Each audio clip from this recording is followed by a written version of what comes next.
let's talk about learning power chords. Power chords are great to learn because one, they're easier to play than full open chords, and two, they sound great with distortion. So let's get into it.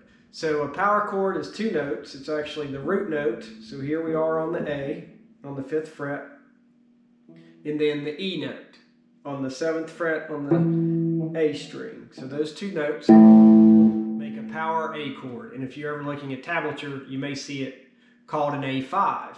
And the reason it's called that is because it's the 1st and 5th. So where does that come from? So let's go back to our notes. A, B, C, D, E, F, G. So here's A is our 1, 2, 3, 4, 5th note is E, B, C, D, E. So A for the first note and your 5th is your E. So that makes a power chord. Your 1st and 5th. So now you know a little bit of music theory. And what's really cool about power chords is not only are they used in all the different genres from early blues to modern rock now, but the 1-4-5 progression, which is used in blues and rock and popular music, is all set up and situated in this convenient little triangle when you have standard tuning. So here's an A power chord. For a 1-4-5 on an A, so A, B, C, D is your 4, E is your 5. So here's your 1, here's your D, your 4 right below it, and then there's your 5. Right there, one step over. So it's incredibly convenient to be able to play a blues shuffle,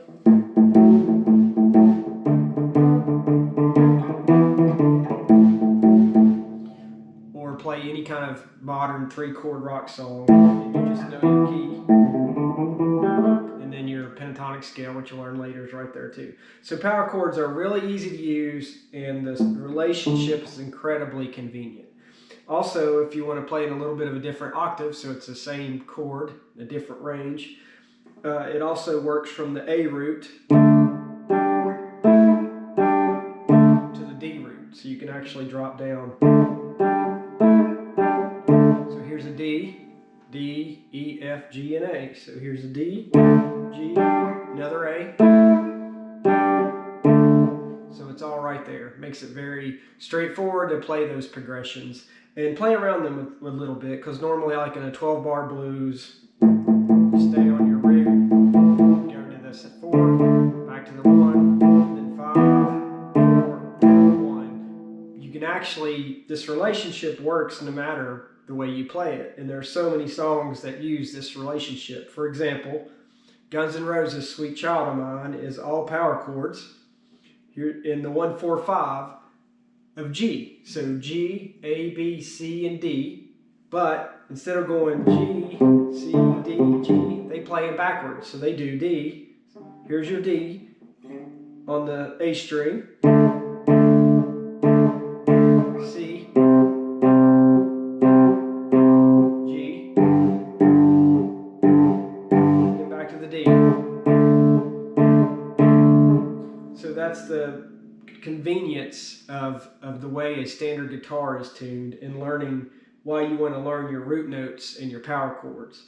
It's easy to just look up a song and show the position of the songs, but don't only do that. You won't get any understanding out of the song or why the chords go together that way. And if you combine that with actually learning your notes and even of just your power chords to start with, you'll be able to pick out the songs really quickly once you just see what the first chord is in the relationship, and you'll start to understand it more and also be able to make up your own songs.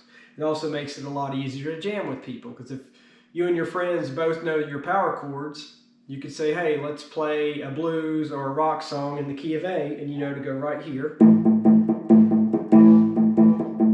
to your D. Right to your A. E. Now I'm rushing it for the video, but now you know your chords, and once you start learning your positions on your sound, like the first position of the pentatonic scale, you can start jamming together.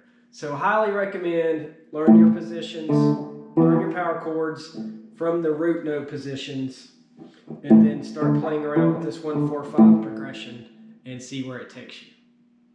All right, thanks for watching. Don't forget to like, subscribe, hit the notification bell. More videos coming.